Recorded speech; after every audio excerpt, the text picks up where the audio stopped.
ناظرین گرامی، دنیا میں ایک بات یاد رکھیں کہ اسرائیل کسی بھی ایسے ملک کو نہیں بخشے گا جو مسلم ہو یا اس کے راستے میں آ رہا ہو۔ ترکی اس کا ٹارگٹ ہے۔ پہلی بار اس ایران جنگ اور ان تمام حالات کو چھوڑ دیں۔ پہلی بار اسرائیل نے ترکش فوجی اثاثوں اور ان علاقوں پر حملہ کیا جہاں ترکش فوجی موجود تھے۔ شام میں اس اڈے پر شام کو حملہ کیا گیا۔ اب پہلی بار ہے کہ انہوں نے حملہ کیا ہے اور حملہ کر کے یہ پیغام دے دیا ہے کہ ترکی کی باری آ گئی ہے۔ اگر تم ترکی کو بچا سکتے ہو تو بچا لو۔ یہ شام میں بہت بڑا حملہ تھا۔ دیکھیے، نیتن یاہو کو طویل عرصے سے یہ خواب تھا کہ پہلے ایران میں اور پھر ترکی میں رجیم چینج آپریشن ہو۔ آپ سمجھتے ہیں کہ ایران میں جو رجیم چینج آپریشن ناکام ہوا اس میں ترکی کو ایک بہت بڑا فائدہ ہے۔ آج جو منظرنامہ سامنے آیا ہے وہ بہت عجیب ہے۔ اسرائیل نے شام پر حملہ کیا اور اس نے شام میں حملہ اس لیے کیا کیونکہ ترکش حکومت کی حمایت کر رہا ہے اور وہ چاہتے ہیں کہ ان کی فضائیہ مضبوط ہو جائے تاکہ اگر کل اسرائیل یہاں کوئی جنگ کرنا چاہے تو کر سکے۔ پہلے حملہ کرے گا، اس کے بعد وہ اس معاملے کو ترکی تک لے جائے گا۔ آپ جانتے ہیں کہ احمد الشر نے پہلے ہی گولان کی پہاڑیوں پر سمجھوتا کر لیا ہے اور احمد الشر جو پہلے بھی اسرائیل کے خلاف نہیں جا سکتا تھا اور اب بھی اسرائیل کے خلاف نہیں ہے۔ بہرحال جس طرح اسے بین الاقوامی سطح پر رکھا گیا، ظاہر ہے اگر روس وہاں ہوتا تو بشار الاسد شام کے اندر ہوتے تو آج اسرائیل اس طرح کے خواب نہیں دیکھ پا رہا ہوتا۔ گویا گولان کی پہاڑیوں پر بھی سمجھوتا ہو چکا ہوتا۔ پہلی بار ہے کہ انہوں نے حملہ کر دیا ہے۔ وہاں ترکش فوجی موجود تھے اور ان کے فوجی ساز و سامان بھی موجود تھے اور انہوں نے یہاں پہلا حملہ کیا ہے اور در حقیقت اس صورتحال میں وہ کہہ رہی ہیں کہ ترکش اثر و رسوخ پیدا کر رہا ہے اور وہ شام میں اپنی تعداد بڑھا رہا ہے، فوج ان کی آ رہی ہے اور شامی حکومت کی وجہ کی مدد کر رہی ہے۔ تو ہم نے پہلا حملہ کر دیا ہے اور یہ حملہ بہت خطرناک ہے۔ اس کے بعد وہ بتدریج حملے بڑھائے گا اور ترکش پر ضرب لگانا چاہتا ہے۔ ترکی اسرائیل کے خلاف کارروائی نہیں کرے گا، نہ اس نے غزہ کے معاملے پر کچھ کیا اور نہ کچھ اور۔ ایران کے علاوہ کسی کو اسرائیل یا لبنان یا یمن پر حملہ کرنے کی ضرورت نہیں کیونکہ وہ ایران کے پراکسی کے طور پر کام کرتے ہیں۔ باقی تمام پراکسی عراق سے حملہ کر سکتے ہیں لیکن کوئی حکومت براہ راست حملہ نہیں کر رہی۔ تو ایک بات 100% واضح ہو چکی ہے کہ جب تک نیتن یاہو اقتدار میں ہے وہ کسی بھی مسلم کمیونٹی کو سلامتی اور امن سے بیٹھنے نہیں دے گا۔ اس کے بعد یہ منصوبہ بندی کی جا رہی ہے کہ ہم شام میں اسٹرائک شروع کر دیں اور بتدریج آگے بڑھیں ترکی سرحد تک۔ وہاں سے ترکی کا مسئلہ سامنے آتا ہے۔ دیکھیے، ترکی اس امید پر بیٹھا ہے کہ اگر کل اسرائیل کے ساتھ جنگ ہوئی تو نیٹو مدد کرے گا۔ وہ کبھی بھی ترکی کی مدد نہیں کرے گا اور کوئی مسلم ملک مدد نہیں کرے گا۔ ترکی کو اکیلے جنگ لڑنی پڑے گی۔ لیکن اب جو مکہ معاہدہ ہوا ہے اس کے بعد کہہ سکتے ہیں کہ پاکستان، سعودی عرب ترکی کی مدد کر سکتا ہے۔ اب نیتن یاہو نہیں چاہتا کہ مشرق وسطیٰ میں امن قائم ہونے کی کوئی ضرورت ہو۔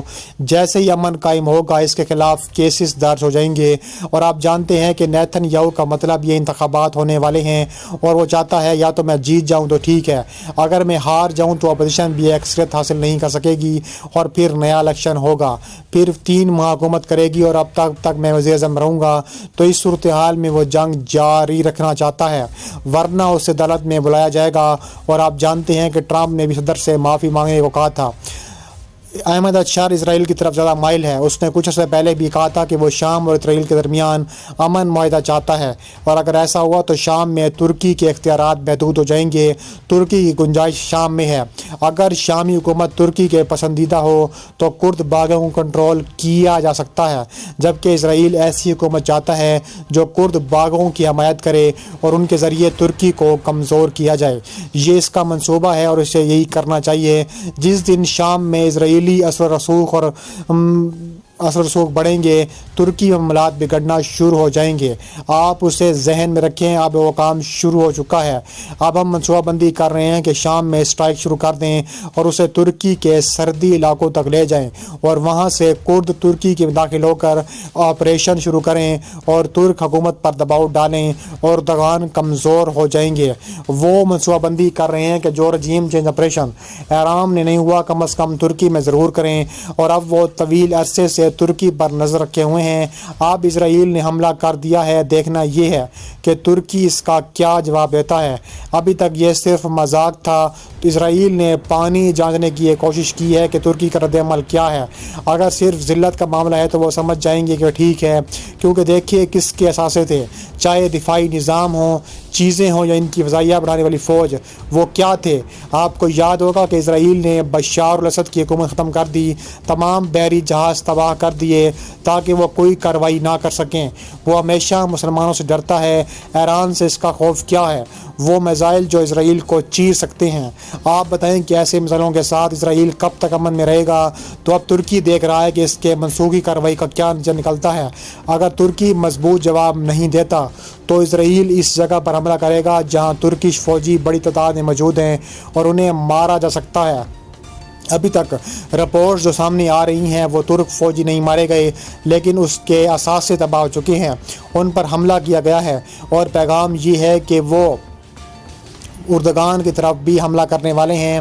سب سے بڑی بات یہ ہے کہ اس پورے کھیل میں آج جو معاملہ ہے وہ یہ ہے کہ ایران کے اندر بحث چل رہی ہے کہ آیا وہاں پائلٹ موجود تھے، کیا وہ مارا گیا یا نہیں، کیونکہ اسرائیل یہ دیکھ رہا ہے کہ ایران کو امریکی ہتھیار مل گئے ہیں، چیزیں دستیاب ہیں، اور آپ جانتے ہیں کہ آج پائلٹ کے پاس جو ایمرجنسی سکٹ تھی وہ بھی ایران کو مل گئی ہے۔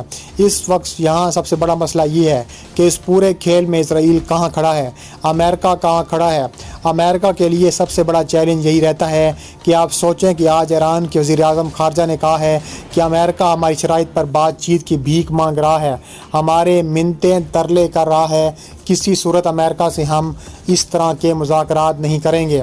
آپ اندازہ لگا سکتے ہیں کہ آج ایران نے ایک بڑی عجیب بات کہی ہے۔ ایران نے کہا ہے کہ ایران کو جوہری ٹیکنالوجی حاصل کرنے کے سفر کو پورے اعتماد کے ساتھ جاری رکھنا ہوگا، یعنی آپ سوچیں کہ انہوں نے کہا ہے کہ انہوں نے جوہری اسناد کو تباہ کرنے کی کوشش کی ہے، لیکن اس صورتحال میں ہم آگے بڑھیں گے۔ انہوں نے یہ نہیں کہا کہ ہم اسے ایٹم بم کے لیے استعمال کریں گے یا کوئی اور صورتحال پیدا کریں گے۔ اب مسئلہ یہ ہے کہ پورے کھیل میں امریکہ کہاں کھڑا ہے۔ دیکھیے ایران کے قطر کے ساتھ تعلقات کو بھی ایک دھکا لگا ہے، بڑا ہو یا چھوٹا جو بھی آپ کہیں، کیونکہ قطر پر یہ الزام ہے کہ اس نے ہمارے پائلٹ کو قید کر رکھا ہے۔ وہ الزام لگا رہے ہیں کہ ان کے پاس ہمارا پائلٹ ہے، وہ کہہ رہے ہیں کہ وہ پائلٹ ہے، انہوں نے کہ آپ کا ضرورت ہے تو ہم آپ آ سکتے ہیں۔ دیکھیے اس وقت امریکہ شدید پریشان ہے، پینٹاگون شدید پریشانی میں مبتلا ہے اور یہاں سے اپنی فوجیں واپس بلانا چاہتا ہے، اور آپ یہاں سے فوجیں ہٹا لیں۔ ایران نے امریکہ کو کہا ہے قطر سے، سعودی عرب سے، عمان سے، بحرین سے سارے فوجیں ہٹا لیں اور اس پورے عمل کو نتیجے پر پہنچائیں، کیونکہ ہمارے اثاثے تباہ ہو چکے ہیں، ہمارا اڈا تباہ ہو گیا ہے، اسے ٹھیک کرنے میں کئی سال لگیں گے، اس پر اربوں ڈالر خرچ ہوں گے۔ یہ کہنا ہے قطری حکومت کا۔ قطری حکومت اس وقت مکمل طور پر ڈری ہوئی ہے۔ آپ سوچیں کہ جہاں ترک فوجی موجود تھے وہاں ان کے اثاثے موجود تھے۔ اگر اسرائیل وہاں اسٹرائک شروع کر دے تو اپنے دل و دماغ سے یہ نکال دیں کہ کبھی آپ کی زندگی میں نیٹو ان کی مدد کر آئے گا، وہ کبھی نہیں آئے گا۔ آپ اس ذہن میں رکھیں، ترکی کو خود اپنی مدد کرنی پڑے گی، ترکی کو اپنی جنگ خود لڑنی پڑے گی۔ گرامی، ہندوستان سرکاری طور پر یورپی چھٹی نسل کے فائٹر طیارے کے پروگرام میں شامل ہونے کے موضوعات میں ہے۔ ہندوستان نے اب دنیا کے بہترین اور جدید فیوچر کمبیٹ ایئر سسٹم یعنی FCS میں شامل ہونے کا فیصلہ کر لیا ہے۔ اگر ہندوستان کو یہ ٹیکنالوجی مل گئی تو چین کے تمام دعوے ترجیح کے چکنا چور ہو جائیں گے۔ ناظرین گرامی، فضائی جنگ ایک نئے مرحلے میں داخل ہو چکی ہے۔ مستقبل کی جنگوں میں فضائیہ بہت اہم کردار ادا کرے گی۔ یہی وجہ ہے کہ دنیا کے تقریباً تمام ممالک اپنی فضائیہ کو جدید بنا رہے ہیں، اور جو ملک فضائی برتری کا تاج اپنے سر پر پہنے گا وہ نہ صرف اپنا دفاع یقینی بنا سکے گا بلکہ دنیا پر حکمرانی ہی کرے گا۔ فروری 2019 کی آپریشن سوئفٹ ریٹارڈ کے بعد مرکز ہاتھ حملوں نے دنیا کو ثابت کر دیا کہ جب ہمت، دانش بندی، عملی اور جسمانی صلاحیت کی بات آتی ہے تو پاک فضائیہ بے مثال ہے۔ لیکن سوال یہ ہے، کیا صرف ماضی کی کامیابیوں پر بھروسہ کیا جا سکتا ہے؟ بالکل نہیں، کیونکہ عالمی سطح پر فضائی ٹیکنالوجی کی دوڑ اب 5ویں نسل کے J-31 سے 6ٹھی نسل کی جنگی تیاری کی طرف بڑھ چکی ہے۔ ایشیا کی طاقت ایک بار پھر ایک بڑے موڑ پر ہے۔ اس وقت دنیا بھر کے دفاعی ماہرین کی نظریں چین بٹکی ہوئی ہیں، جہاں سے 2 چھٹی نسل کے فائٹر جیٹس کے پروٹوٹائپس کی پروازوں کی خبر نے عالمی فوجی طاقتوں کی نیندیں اڑا دی ہیں۔ بغیر پائلٹ کے آپریٹ کرنے کی صلاحیت، تکنیکی مہارت کا بہترین استعمال، لیزر اور ڈائریکٹک انرجی ویپنز کا مضبوط نظام، انتہائی جدید اسٹیلتھ ٹیکنالوجی وہ خصوصیات ہیں جو چین کے چھٹی نسل کے پروگرام کو دنیا میں سب سے آگے لے کر جا رہی ہیں۔ اگر ہم پاکستان کی دفاعی صورتحال پر نظر ڈالیں تو سوال یہ نہیں کہ کیا پاکستان کو چھٹی نسل کے طیارے ملیں گے، بلکہ اصل سوال یہ ہے کہ کیا پاکستان پاک چین اسٹریٹجک شراکت داری کے تحت اس کھیل بدلنے والے منصوبے کا حصہ بننے والا ہے۔ J-10C اور J-31 کے پاکستان آنے کے بعد چین کے پاکستان کے ساتھ فضائی تعاون کی مضبوط بنیاد اس بات کا اشارہ ہے کہ مستقبل کی اہم فضائی جنگ میں پاکستان چین کے اس تازہ ترین منصوبے کا اہم حصہ بنے گا۔ ناظرین گرامی، دوسری طرف خطے میں طاقت کے توازن کو برقرار رکھنے کی جدوجہد میں ہندوستان نے ایک نیا داؤ کھیلنے کی کوشش کی ہے۔ حال ہی میں وائلر رپورٹس سے پتہ چلتا ہے کہ ہندوستان یورپ کے تازہ ترین future combat air system programme میں حصہ حاصل کرنے کی شدید کوشش کر رہا ہے۔ ہندوستان کا یہ اقدام دراصل فرانس سے 11 اضافی فائٹر جیٹس کی تیاری اور تقریباً $30 ارب کے کانٹریکٹ رقم کی ادائیگی سے متعلق ہے، کیونکہ یورپی FC پروگرام کا مرکزی ٹھیکیدار فرانسیسی کمپنی ڈاسو ایویشن ہے۔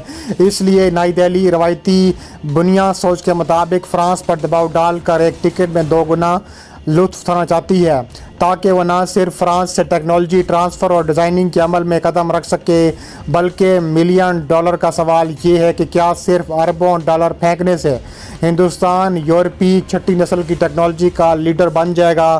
تاریخ گواہ ہے کہ یورپی فوجی اتحاد، خاص طور پر فرانس، اپنی سب سے پیچیدہ فوجی اور اسٹیلتھ ٹیکنالوجی کسی غیر یورپی ممالک کے ساتھ آسانی سے شیئر نہیں کرتا۔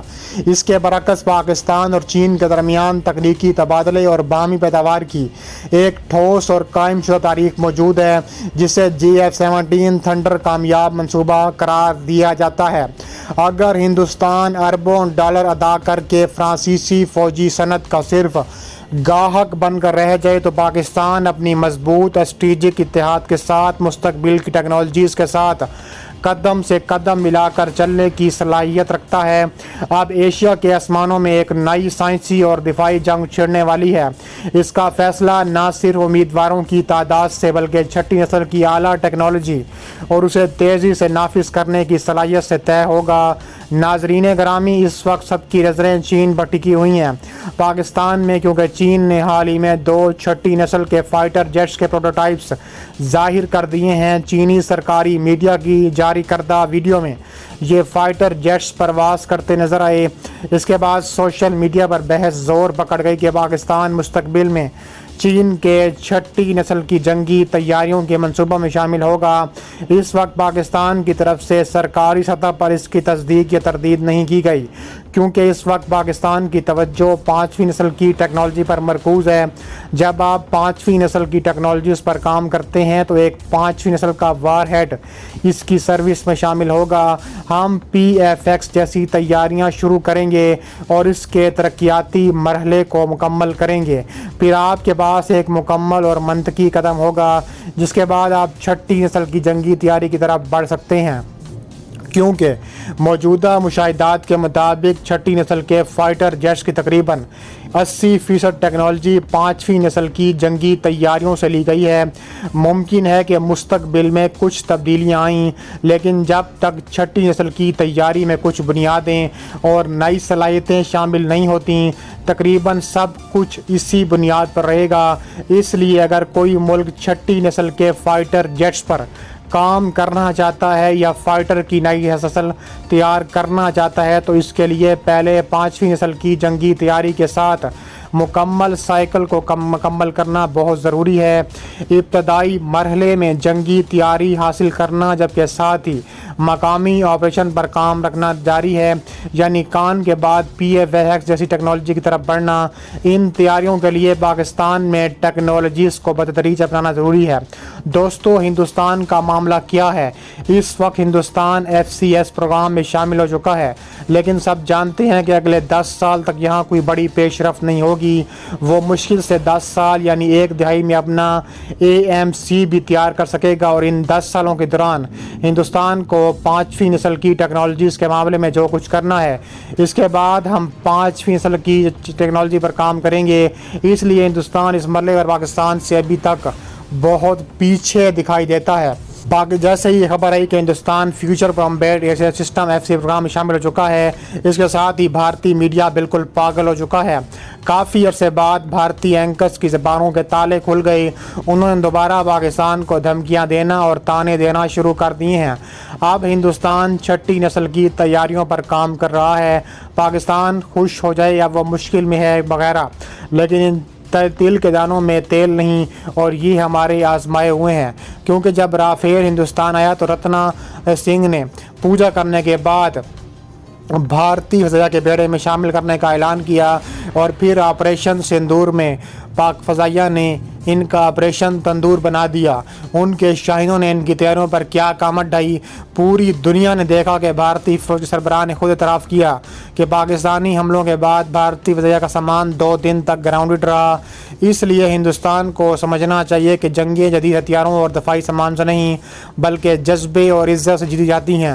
اس لیے ایسی شیخی بگاڑنے سے پہلے ہندوستانیوں کو ماضی کا ٹریک ریکارڈ دیکھنا چاہیے کہ ان کی فضائیہ کتنی مضبوط اور قابل ہے۔ صرف یورپی ممالک میں پروگرام شروع کرنے سے ان کی فضائیہ کی صلاحیت اور گنجائش نہیں بڑھے گی۔ دوسری طرف مرکز حق کے بعد پاکستان نے اپنی فضائیہ کو نئے خطوط پر استعمال کرنا شروع کر دیا ہے۔ چین سے نئے ہتھیار خریدنے شروع کر دیے ہیں۔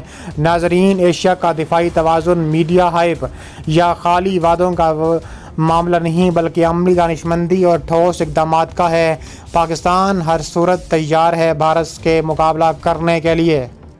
ناظرین گرامی، سپریم کورٹ کا کل بہت اہم ترین فیصلہ جو براہ راست عمران خان کے حق میں آیا ہے، اور اس فیصلے کے بعد مسلم لیگ نون میں شدید گھبراہٹ اور بے چینی پھیل چکی ہے۔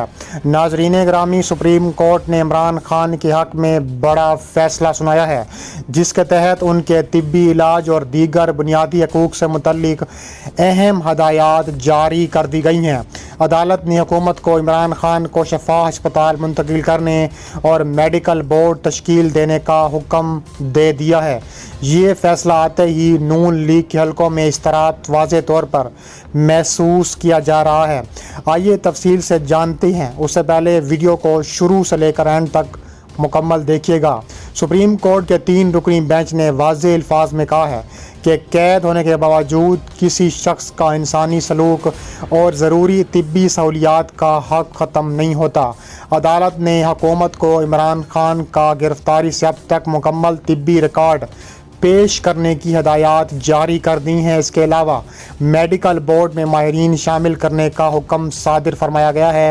ناظرین، اس فیصلے کے بعد مسلم لیگ نون کے اندرونی حلقوں میں بیٹھکوں کا سلسلہ شروع ہو چکا ہے۔ پارٹی کے سینئر ترین رہنما اس فیصلے کے ممکنہ سیاسی اثرات پر غور کر رہے ہیں۔ کچھ حلقوں میں یہ خدشہ ظاہر کیا جا رہا ہے کہ یہ فیصلہ عمران خان کی صحت کے مسئلے کو مزید اجاگر کرے گا اور عوامی سطح پر نون لیگ کے لیے مشکلات پیدا کر سکتا ہے۔ سیاسی تجزیہ کاروں کا کہنا ہے کہ سپریم کورٹ کا یہ فیصلہ صرف طبی معاملہ نہیں بلکہ اس کے وسیع سیاسی مضمرات ہیں۔